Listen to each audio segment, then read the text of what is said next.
हैं। ये उत्तर प्रदेश का क्वेश्चन बैंक है करंट अफेयर्स का। 1 दिसंबर 2023 से 1 दिसंबर 2024 तक कुल 365 प्रश्न हैं इसमें। ये है सेमिकॉन इंडिया 2024 का आयोजन उत्तर प्रदेश के किस शहर में किया गया? ग्रेटर नोएडा में। सेमिकॉन इंडिया 2024 का आयोजन उत्तर प्रदेश के ग्रेटर नोएडा में किया गया। नरेंद्र मोदी आए थे 11 सितंबर 2024 को। और गोरखपुर पूर्वांचल के पहले सैनिक स्कूल का उद्घाटन किसने किया था? उपराष्ट्रपति ने किया था। गोरखपुर पूर्वांचल के पहले सैनिक स्कूल गोरखपुर में जब भी करने पूर्वांचल के पहले सैनिक स्कूल का उद्घाटन 49 एकड़ क्षेत्र में फैले इस स्कूल का निर्माण 176 करोड़ रुपए की लागत के साथ किया। उद्घाटन समारोह के दौरान उत्तर प्रदेश के मुख्यमंत्री योगी आदित्यनाथ भी मौजूद थे। हाल ही में राधा चरण गुप्त का निधन हुआ, जो उत्तर प्रदेश के झांसी जिले से संबंधित थे। किस क्षेत्र से जुड़े थे? गणितज्ञ थे राधा चरण गुप्त, झांसी के गणितज्ञ।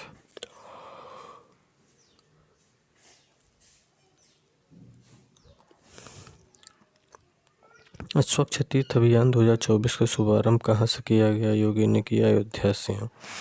14 जनवरी 2024 को ना योगी आदित्यनाथ ने स्वच्छ तीर्थ महाअभियान 2024 का शुभारंभ किया। अयोध्या से किया था स्वच्छ तीर्थ महाअभियान। राम मंदिर प्राण प्रतिष्ठा के पहले अयोध्या में स्वच्छ तीर्थ महाअभियान यूपी के हर गांव नहर में चलाया गया सफाई अभियान। निम्न में से कौन सा सही सुमेलित नहीं है? जो सुमेलित उसे देख लेते हैं। बबीता चौहान अध्यक्ष उत्तर प्रदेश महिला आयोग। बबीता चौहान जो है ना, ये अध्यक्ष उत्तर प्रदेश महिला आयोग।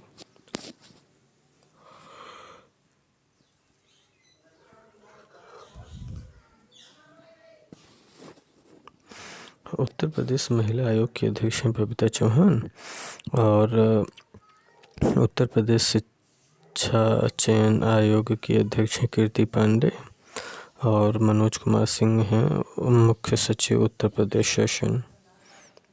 उत्तर प्रदेश पिछड़ा राज्य आयोग पिछड़ा वर्ग आयोग के नवनियुक्त अध्यक्ष राजेश वर्मा हैं, जबकि उत्तर प्रदेश के पूर्व डीजीपी RK विश्वकर्मा को योगी सरकार ने अहम जिम्मेदारी देते हुए यूपी का मुख्य सूचना आयुक्त नियुक्त किया है। मुख्य सूचना आयुक्त कौन? RK विश्वकर्मा मुख्य सूचना आयुक्त।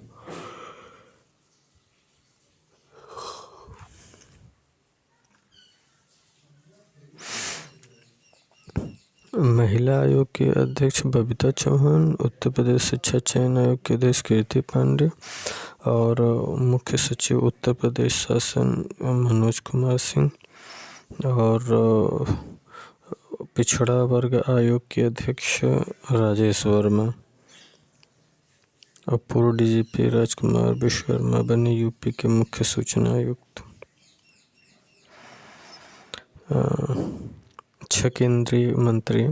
छठा क्वेश्चन है। केंद्रीय मंत्री धर्मेंद्र प्रधान ने राष्ट्रीय उद्यमिता विकास परियोजना देश के 9 शहरों ने लॉन्च किया है। इसमें उत्तर प्रदेश में शामिल 2 शहर कौन कौन से? कानपुर वाराणसी है। जो राष्ट्रीय उद्यमिता विकास परियोजना के तहत 9 शहर लॉन्च किए गए हैं ना, यूपी के कानपुर वाराणसी हैं। राष्ट्रीय उद्यमिता विकास परियोजना देश के 9 शहरों में से जो लॉन्च किया गया, उसमें उत्तर प्रदेश के 2 शहर हैं, कानपुर और वाराणसी।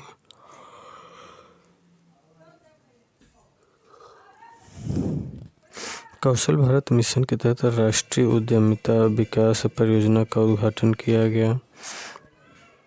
केंद्रीय शिक्षा कौशल विकास एवं उद्यमिता मंत्री धर्मेंद्र प्रधान ने मंगलवार को उड़ीसा के संबलपुर में राष्ट्रीय उद्यमिता विकास परियोजना का उद्घाटन किया और इस पहल के राष्ट्रव्यापी संभावना पर बल देते हुए भोपाल, कानपुर, इंदौर, वाराणसी, भरतपुर, शिलांग, सिलचर, डिब्रूगढ़, गुवाहाटी सहित 9 शहरों में भी आभासी माध्यम से लॉन्च किया गया।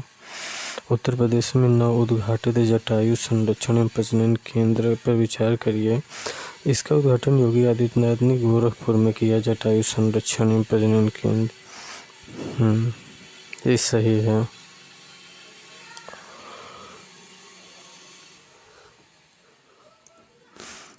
एशिया का पहला जटायु संरक्षण और प्रजनन केंद्र महाराजगंज और गोरखपुर के बॉर्डर पर स्थित गोरखपुर वन प्रभाग के कैस्पीरगंज रेंज में थे। ये रेंज दोनों ही जिलों में है।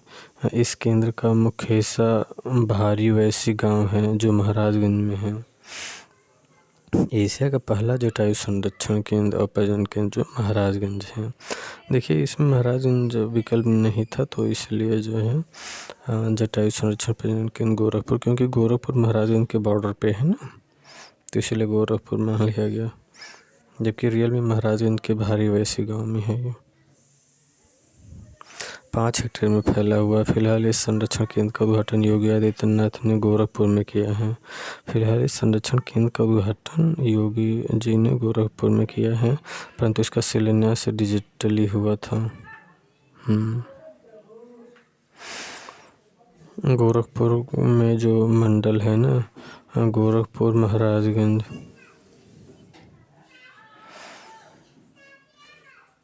गोरखपुर मंडल में गोरखपुर महाराजगंज आते हैं।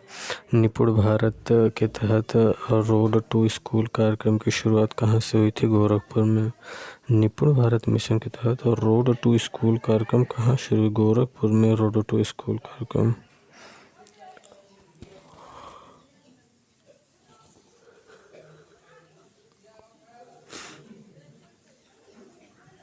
उत्तर प्रदेश निपुण प्रदेश शिक्षा की गुणवत्ता में सुधार के लिए निपुण भारत मिशन के अंतर्गत बेसिक शिक्षा विभाग, Ashok Leyland limited, learning fix foundation द्वारा रोड टू स्कूल कार्यक्रम के प्रथम चरण 78 विद्यालय, 17 और 781 छात्र हैं इसमें।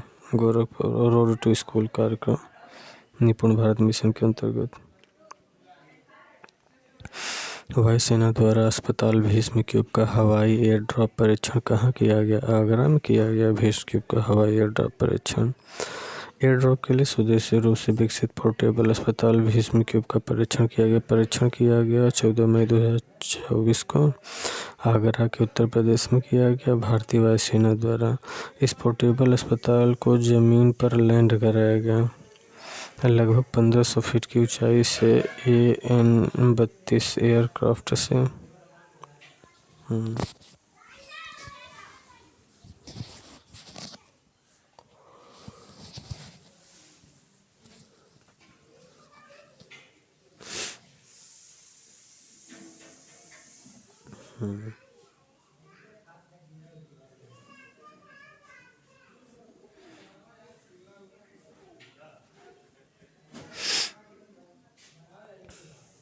Bhishma portable cube project Bhishm सहयोग।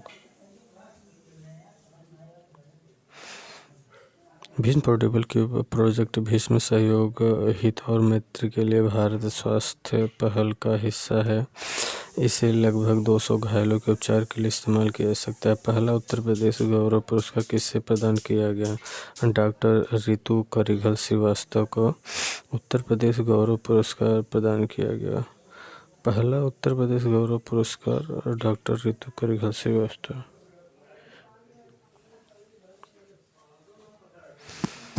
पहला उत्तर प्रदेश गौरव सम्मान 2023-24।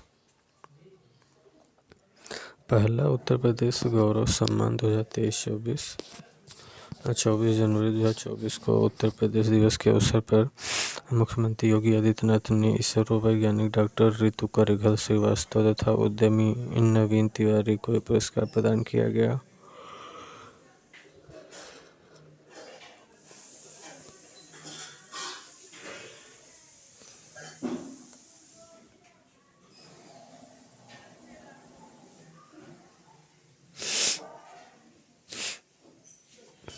इस सम्मान के तहत इन दोनों हस्तियों को 11 लाख रुपए की राशि प्रदान की गई।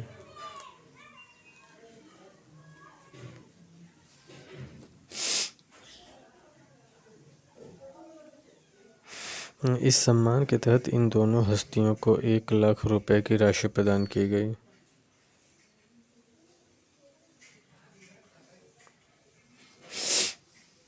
इस सम्मान के तहत इन दोनों हस्तियों को 11 लाख रुपए की राशि प्रदान की गई।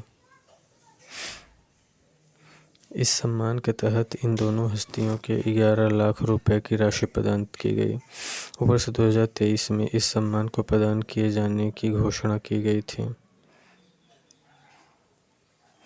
लखनऊ की डॉक्टर रितु करघल श्रीवास्तव ने मंगल मिशन के विकास में महत्वपूर्ण भूमिका निभाई है।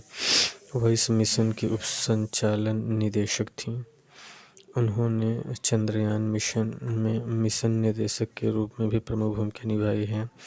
वहीं कानपुर के प्रमुख उद्यमी नवीन तिवारी ने 2 यूनिकॉर्न बनाकर भारत को पहला यूनिकॉर्न दिया है। कानपुर के प्रमुख उद्यमी नवीन तिवारी ने 2 यूनिकॉर्न बनाकर भारत को पहला यूनिकॉर्न दिया है।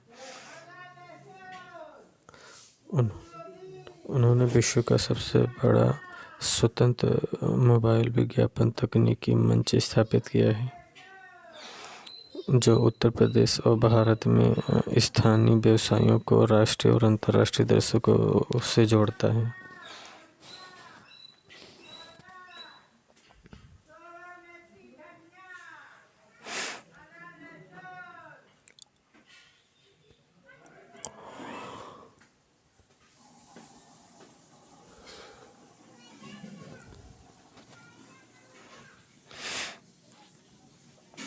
सुभाष चंद्र बोस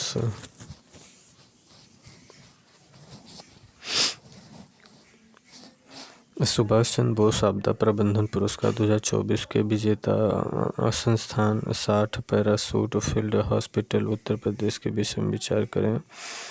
यह आपदा प्रबंधन संस्थान और हॉस्पिटल उत्तर प्रदेश के झांसी में स्थित है। सुभाष चंद्र बोस आपदा प्रबंधन पुरस्कार 2024 60 parachute field hospital Uttar Pradesh के विषय में ये दूसरा से इसकी स्थापना 1942 में हुई थी। सुभाष चंद्र बोस आपदा प्रबंधन पुरस्कार 2024 विजेता संस्थान 60 parachute field hospital Uttar Pradesh के विषय में, मतलब ये जो सुभाष चंद्र बोस आपदा प्रबंधन पुरस्कार 2024 है ना, इसका विजेता कौन है? 60 parachute field hospital Uttar Pradesh है सुभाष चंद्र बोस आपदा प्रबंधन पुरस्कार विजेता। और इसकी जो स्थापना की गई थी 1942 में किया गया था। ये हॉस्पिटल आगरा में है, जो 60 पैराशूट फील्ड हॉस्पिटल है ना, आगरा में है। 1942 में स्थापना किया गया था। और 2024 में उत्तर प्रदेश से कुल कितनी हस्तियों ने पद्म पुरस्कार प्राप्त किया? 12 लोगों को पद्म पुरस्कार मिला था।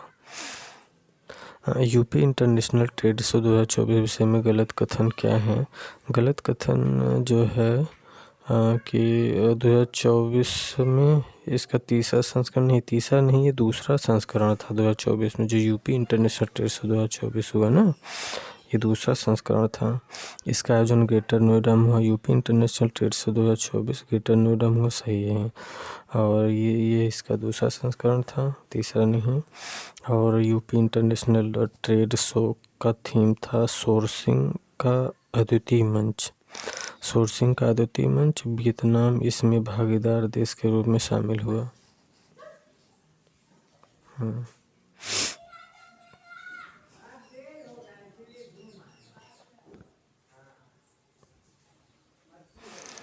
शीरा, अल्कोहल और इथेनॉल भारत में उत्तर प्रदेश का देश में कौन सा स्थान है? पहला।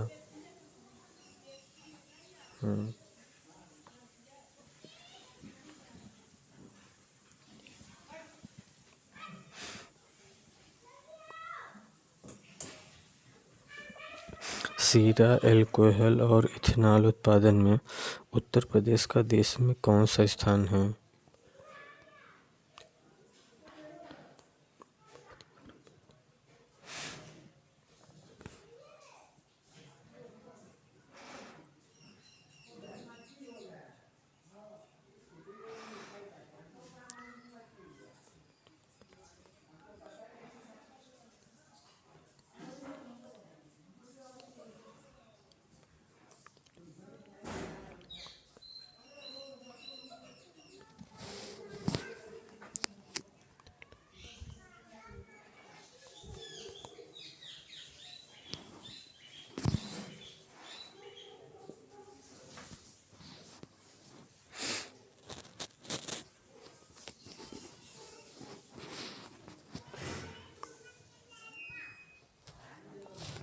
शीरा अल्कोहल और इथेनॉल उत्पादन में उत्तर प्रदेश का देश में कौन सा स्थान है? पहला। शीरा अल्कोहल और इथेनॉल उत्पादन में उत्तर प्रदेश का देश में कौन सा स्थान है? पहला है। शीरा अल्कोहल और इथेनॉल उत्पादन में उत्तर प्रदेश का देश में कौन सा स्थान है? पहला। उत्तर प्रदेश राज्य राजधानी क्षेत्र यूपीएससी उत्तर प्रदेश राज्य राजधानी क्षेत्र यूपीएससीआर के विषय में विचार करें।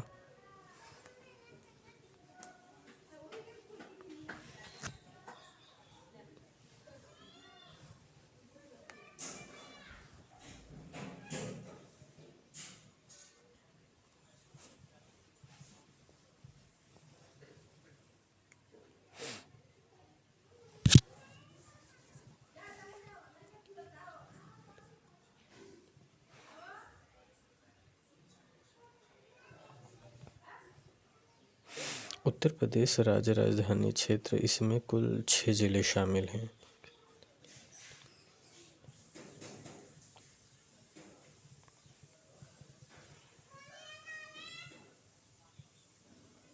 इसमें 6 जिले शामिल हैं। इसमें शामिल जिलों में सर्वाधिक क्षेत्रफल लखनऊ का है।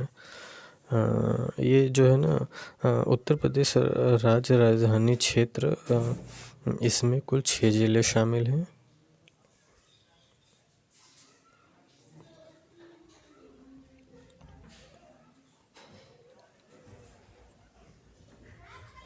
उत्तर प्रदेश राज्य राजधानी क्षेत्र यूपीएससीआर, इसमें कुल 6 जिले शामिल हैं। उत्तर प्रदेश का राज्य राजधानी क्षेत्र, इसमें कुल 6 जिले शामिल हैं। उत्तर प्रदेश का राज्य राजधानी क्षेत्र, Uttar Pradesh state capital region में हरदोई, सीतापुर, रायबरेली, उन्नाव, बाराबंकी, लखनऊ 6 जिले। लखनऊ के आसपास जितने हैं, लखनऊ के आसपास देखिए बाराबंकी है, उन्नाव है, रायबरेली है, सीतापुर है, हरदोई है। ये देखिए हरदम सीता हरदम राय देती हैं नाव पे बैठ के। सीता हरदम बार बार राय देती है नाव पे बैठकर लखनऊ वालों को, ऐसे याद कर लीजिए। बढ़िया ट्रिक बन गया। सीता हरदम बार बार नाव पे बैठ के राय देती है लखनऊ वालों को। ये UP Uttar Pradesh state capital region का क्षेत्रफल ना 27,826 वर्ग किमी है। और इसमें शामिल क्षेत्र सर्वाधिक क्षेत्रफल से सबसे कम क्षेत्रफल जिलों का क्रम है। सबसे ज़्यादा जो क्षेत्रफल है वो हरदोई का है, उसके बाद सीतापुर का है, फिर रायबरेली का है, फिर उन्नाव का है, फिर बाराबंकी का है, फिर लखनऊ का। ट्रिक बन गया एच.एस. रूबल,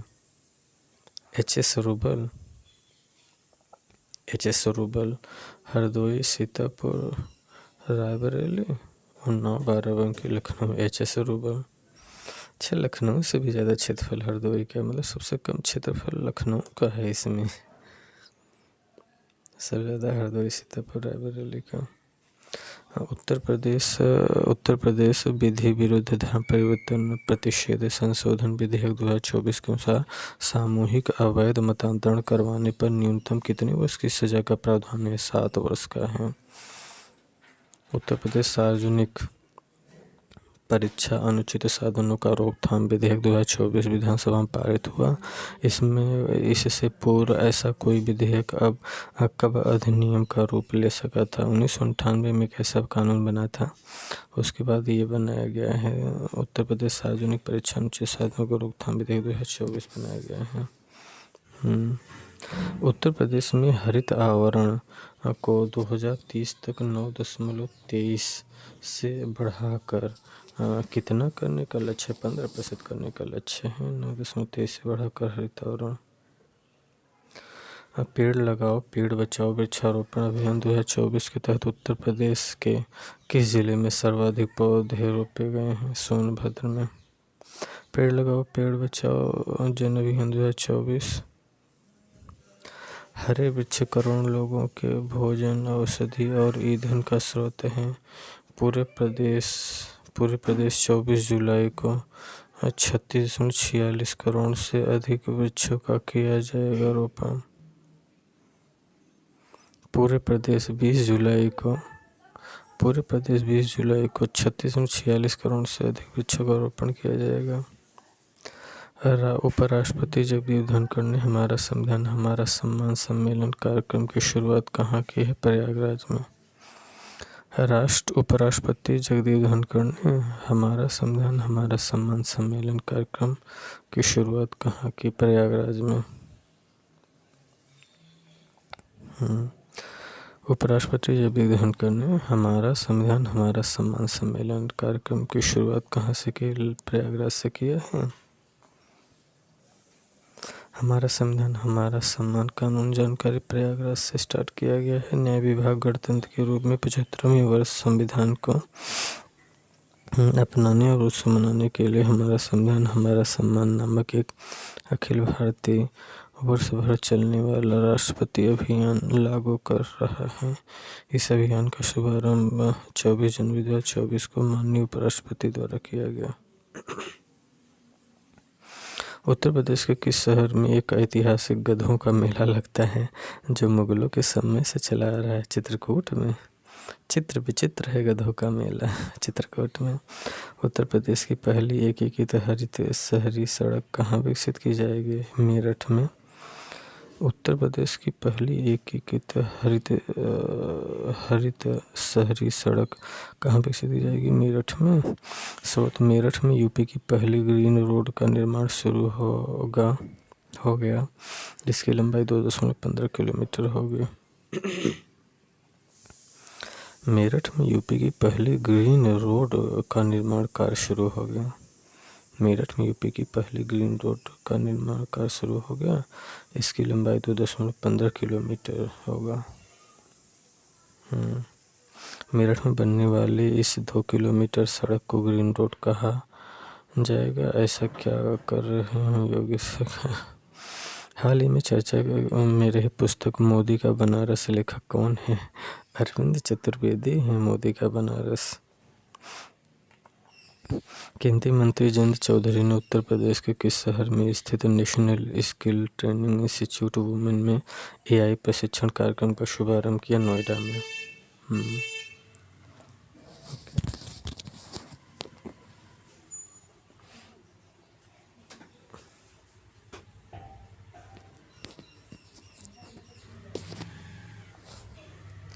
केंद्रीय मंत्री जयंत चौधरी ने उत्तर प्रदेश के किस शहर में स्थित national skill training institute women में AI प्रशिक्षण कार्यक्रम का शुभारंभ किया गया? नोएडा में। केंद्रीय मंत्री जयंत चौधरी ने उत्तर प्रदेश के किस शहर में स्थित national skill training institute women में AI प्रशिक्षण कार्यक्रम का शुभारंभ किया गया? नोएडा में। योगी आदित्यनाथ ने उत्तर प्रदेश के किस शहर के रामगंगा नगर में रामायण वाटिका में हनुमान जी की मूर्ति का अनावरण किया? बरेली में। रामगंगा नगर में रामायण वाटिका में हनुमान जी की मूर्ति अनावरण किया? बरेली में।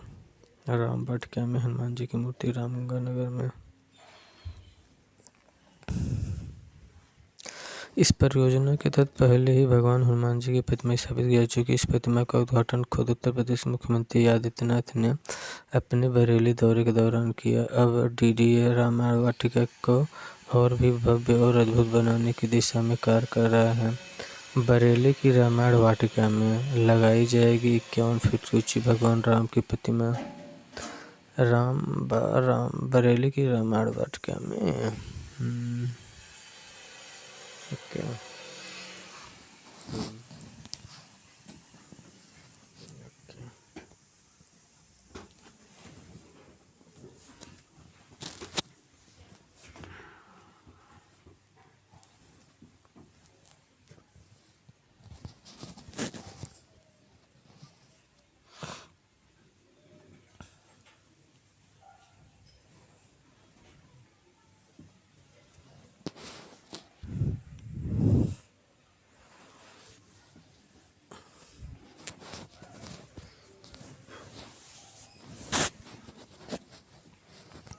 उत्तर प्रदेश मंत्रिमंडल ने 2024 में अंतर्राष्ट्रीय नाविक दिवस के दिन 3 विरासती इमारतों को विकसित करने के प्रस्ताव को मंजूरी दी। कौन सी इमारत इसमें शामिल नहीं थी? लखनऊ रेजिडेंसी शामिल नहीं थी। अंतर्राष्ट्रीय नाविक दिवस के 3 विरासत शहरों इमारतों को विकसित करने के प्रस्तावों को मंजूरी दी। कौन सी इमारत इसमें शामिल है? कोठी रोशनुद्दौला, बरसाना, जल महल, शुक्ला तालाब।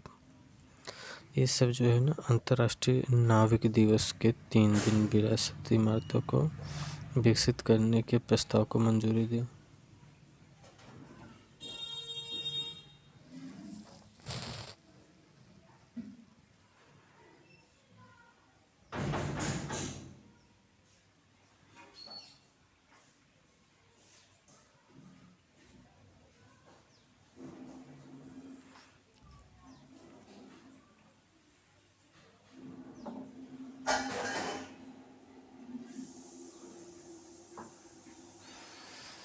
उत्तर प्रदेश मंत्रिमंडल ने 2024 में अंतर्राष्ट्रीय नाविक दिवस के 3 विरासती इमारतों को विकसित करने के प्रस्ताव को मंजूर दी। कौन सी इमारत इसमें शामिल नहीं है? 3 विरासती इमारत विकसित करने के प्रस्ताव को मंजूरी दी है। कोठी रोशनुद्दौला, बरसाना जल महल और शुक्ला तालाब। दक्षिण भारत का सबसे बड़ा गोला बारूद और मिसाइल कॉम्प्लेक्स का उद्घाटन उत्तर प्रदेश के किस शहर में किया गया? कानपुर। तो जानते हैं अडानी कंपनी बना रही है इसे। अडानी ने उत्तर प्रदेश में दक्षिण एशिया के सबसे बड़े गोला बारूद परिसर का अनावरण किया। भारत की पहली हाइपर वेलोसिटी विस्तार सुरंग परीक्षण सुविधा किसके द्वारा विकसित किया गया? IIT कानपुर। भारत की पहली हाइपर वेलोसिटी विस्तार सुरंग परीक्षण सुविधा किसके द्वारा विकसित किया गया? IIT कानपुर के द्वारा भारत की पहली हाइपर वेलोसिटी विस्तार सुरंग परीक्षण सुविधा विकसित किया गया। IIT कानपुर। IIT कानपुर ने भारत की पहली हाइपर वेलोसिटी विस्तार सुरंग परीक्षण सुविधा विकसित किया। हाल ही में गुजराई सौर ऊर्जा स्टेशन ने सफल वाणिज्यिक उत्पादन शुरू किया। ये उत्तर प्रदेश के किस जनपद में अवस्थित है? कानपुर देहात में।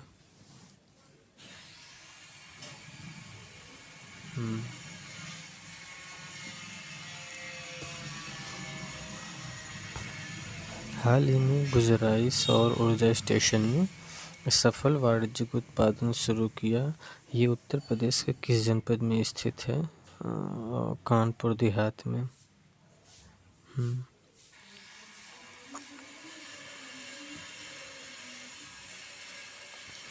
उत्तर प्रदेश का पहला उन्नत बाल चिकित्सा केंद्र की स्थापना कहाँ होगी? लखनऊ में। उत्तर प्रदेश का पहला उन्नत बाल चिकित्सा केंद्र कहाँ स्थापना? लखनऊ में। पहला उन्नत बाल चिकित्सा केंद्र लखनऊ। उत्तर प्रदेश एक्सप्रेसवे औद्योगिक विकास प्राधिकरण यूपी, ईडा और रक्षा मंत्रालय ने उत्तर प्रदेश रक्षा औद्योगिक गलियारों के तहत कितने अत्याधुनिक परीक्षण केंद्र स्थापित करने के लिए समझौता किया गया? 3। उत्तर प्रदेश के एक्सप्रेसवे और औद्योगिक विकास प्राधिकरण यूपी, ईडा और रक्षा मंत्रालय ने उत्तर प्रदेश रक्षा औद्योगिक गलियारे के तहत कितने अत्याधुनिक परीक्षण केंद्र स्थापित करने के लिए समझौता किया गया? 3। विश्लेषण किया। इसके तहत लखनऊ में 1 और कानपुर में 2 सुविधाएं स्थापित की जाएंगी। उत्तर प्रदेश एक्सप्रेसवे औद्योगिक विकास प्राधिकरण और रक्षा मंत्रालय ने उत्तर प्रदेश रक्षा औद्योगिक गलियारे के तहत कितने अत्याधुनिक परीक्षण केंद्र स्थापित के लिए समझौता किया गया? 3। रक्षा क्षेत्र में आत्मनिर्भरता के लिए Uttar Pradesh defence industrial corridor में 3 अत्याधुनिक परीक्षण सुविधाएं होंगी स्थापित।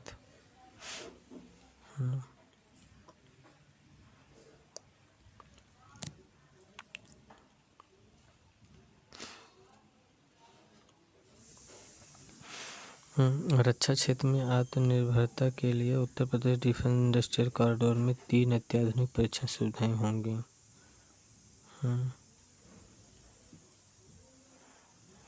पूर्वी उत्तर प्रदेश के पहले पशु चिकित्सा महाविद्यालय का शिलान्यास प्रदेश के मुख्यमंत्री ने किस जिले में किया? गोरखपुर में।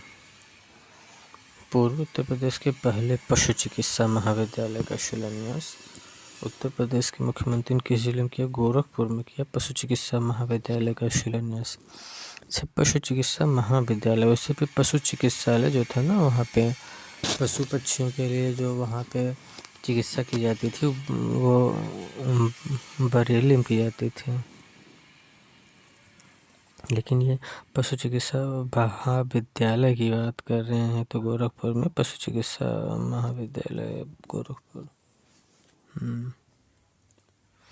उत्तर प्रदेश के पहले दूरसंचार उत्कृष्टता केंद्र की स्थापना किस जिले में प्रस्तावित है? सहारनपुर में। उत्तर प्रदेश के पहले दूरसंचार उत्कृष्टता केंद्र की स्थापना सहारनपुर में। उत्तर प्रदेश पहले दूरसंचार उत्कृष्टता केंद्र की स्थापना सहारनपुर में। मुख्यमंत्री योगी आदित्यनाथ द्वारा शुरू की गई लेक क्वीन क्रूज के संबंध में विचार किए। लेक क्वीन क्रूज संबंध निम्न कथनों पर विचार कीजिए। लेक क्वीन क्रूज का लोकार्पण गोरखपुर में किया गया। लेक क्वीन क्रूज का लोकार्पण गोरखपुर में किया गया। अत्याधुनिक सुविधाओं से लैस ये क्रूज 2 मंजिला का है। मुख्यमंत्री योगी आदित्यनाथ द्वारा स्थापित लेक क्वीन क्रूज के संबंध में निम्न कथनों पर विचार कीजिए। लेक क्वीन क्रूज का लोकार्पण दूधपुर में। लेक क्वीन क्रूज का लोकार्पण गोरखपुर में किया जाएगा।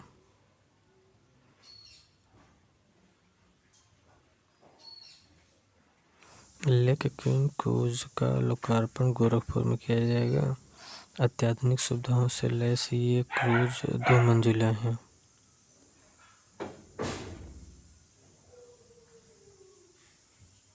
अत्याधुनिक सुविधाओं से लैस ये क्रूज 2 मंजिला है। अत्याधुनिक सुविधाओं से लैस ये क्रूज 2 मंजिला है।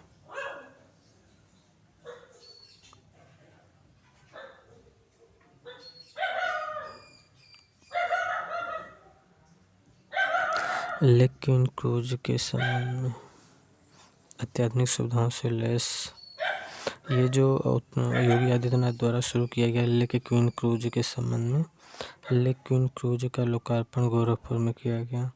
अत्याधुनिक सुविधाओं से लैस ये क्रूज 2 मंजिला है। रामगढ़ झील में क्वीन लेक क्रूज का शुभारंभ।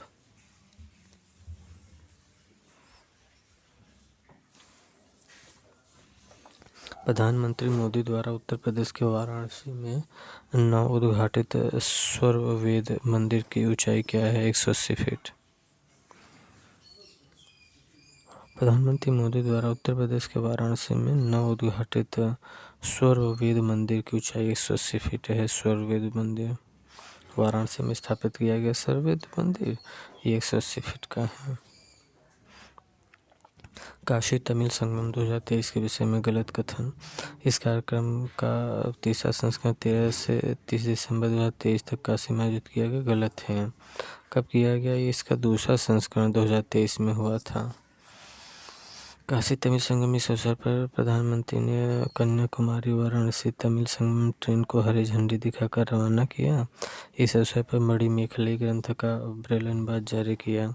IIT BHU IIT मद्रास इस कार्यक्रम के लिए कार्यान्वयन एजेंसी के रूप में नामित की गई थी।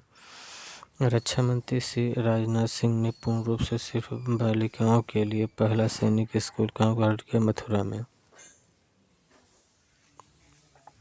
रक्षा मंत्री श्री राजनाथ सिंह ने पूर्ण रूप से सिर्फ बालिकाओं के लिए पहला सैनिक स्कूल कहाँ उद्घाटित किया? मथुरा में।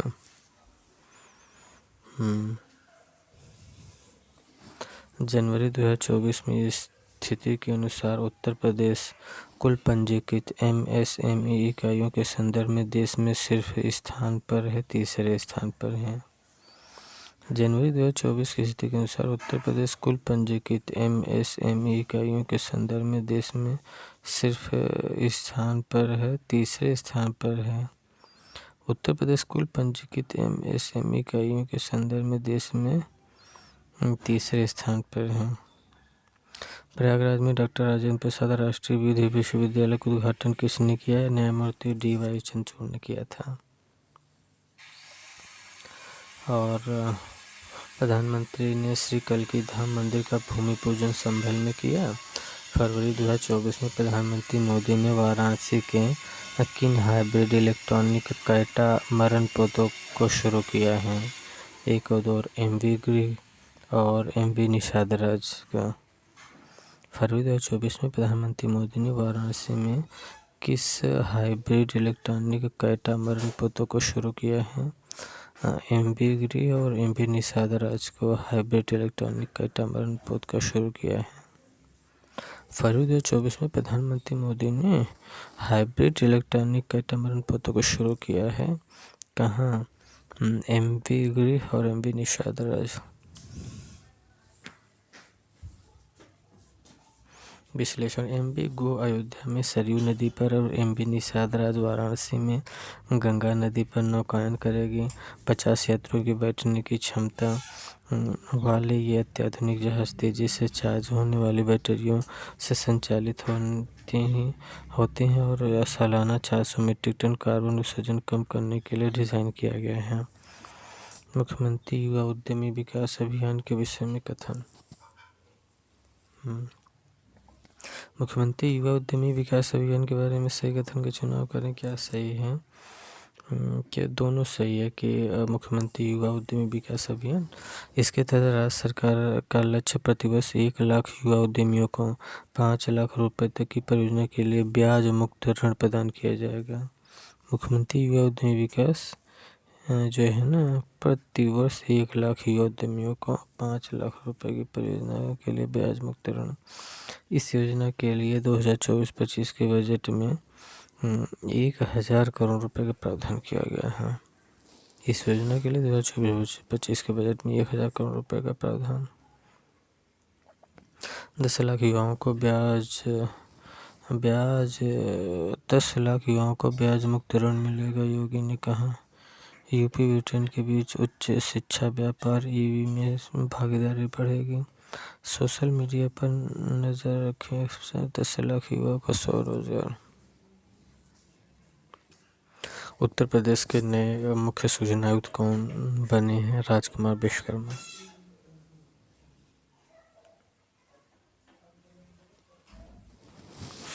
उत्तर प्रदेश के मुख्य सूचना आयुक्त कौन बने हैं? राजकुमार विश्वकर्मा।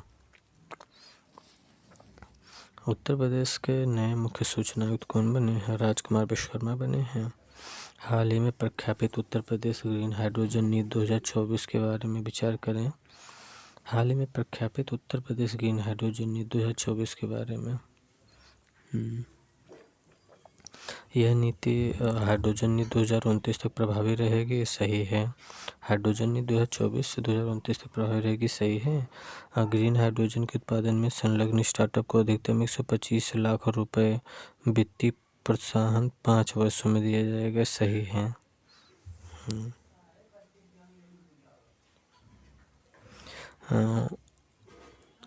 इसके तहत प्रदेश में वर्ष 2028 तक ग्रीन हाइड्रोजन अमोनिया के 1 मिलियन टन प्रतिवर्ष उत्पादन क्षमता प्राप्त करने का लक्ष्य निर्धारित है।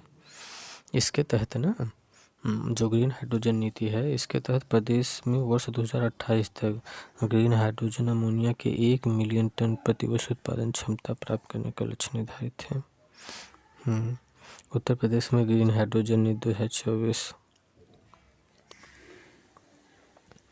हाल ही में दिवंगत हुए माहेश्वर तिवारी का संबंध साहित्य क्षेत्र से था। माहेश्वर तिवारी साहित्य क्षेत्र से। उत्तर प्रदेश में बायो प्लास्टिक पार्क की स्थापना कुंभी गांव लखीमपुर खीरी में। Plastic park Lakhimpur Kheri. Plastic बेच के खीर खाए, बताइए, प्लास्टिक बेच के खीर खाया था बंदा। हेरिटेज ट्री एडॉप्शन योजना के तहत उत्तर प्रदेश सरकार कितने विरासत वृक्षों का पोषण करेगी? 948। हेरिटेज ट्री एडॉप्शन योजना के तहत उत्तर प्रदेश सरकार कितने विरासत वृक्षों के पोषण करेगी? 948। 100 साल से अधिक पुराने पेड़ों की 28 प्रजातियों को विरासत वृक्ष के रूप में नामित किया गया है। ये वृक्ष प्रदेश के सभी 12 जिलों में है। वाराणसी में सर्वाधिक 99 वृक्ष, प्रयागराज में 53, हरदोई में 37, गाजीपुर में 35 तथा उन्नाव में 34 विरासत वृक्ष हैं जो 100 साल के पूरे हो चुके हैं। 948 वृक्ष उत्तर प्रदेश के संदर्भ में सही है। ये क्या सही है? 1, 2, ABCD सब सही है। विश्व भारती पुरस्कार प्रोफेसर रहस बिहारी द्विवेदी को दिया गया। 1 के 2 के B, C के 3 D के। हाँ, विश्व भारती पुरस्कार प्रोफेसर रहस बिहारी द्विवेदी को दिया गया। विश्व भारती पुरस्कार ना प्रोफेसर रहस बिहारी द्विवेदी को दिया गया। और महर्षि वाल्मीकि पुरस्कार डॉक्टर देवी साहेब पांडे को दिया गया महर्षि वाल्मीकि पुरस्कार। और महर्षि व्यास पुरस्कार आंजनेय शास्त्री को दिया गया। और महर्षि नारद पुरस्कार प्रोफेसर गोपबंधु मिश्र को दिया गया महर्षि नारद पुरस्कार। उत्तर प्रदेश से कितने बच्चों को प्रधानमंत्री राष्ट्रीय बाल पुरस्कार 2024 प्राप्त हुआ? 2 को प्रधानमंत्री राष्ट्रीय बाल पुरस्कार 2024। विश्लेषण का नाम अनुष्का पाठक कला तथा आदित्य यादव खेल के लिए दिया गया। उत्तर प्रदेश के मुरादाबाद में जन्मी पुष्पा भारती, जो कि प्रसिद्ध साहित्यकार धर्मवीर भारती की पत्नी हैं, उन्हें किस सम्मान से सुशोभित किया गया है? 33वें व्यास सम्मान से सुशोभित किया गया है पुष्पा भारती को। धर्मवीर भारती की पत्नी है पुष्पा भारती। Thank you.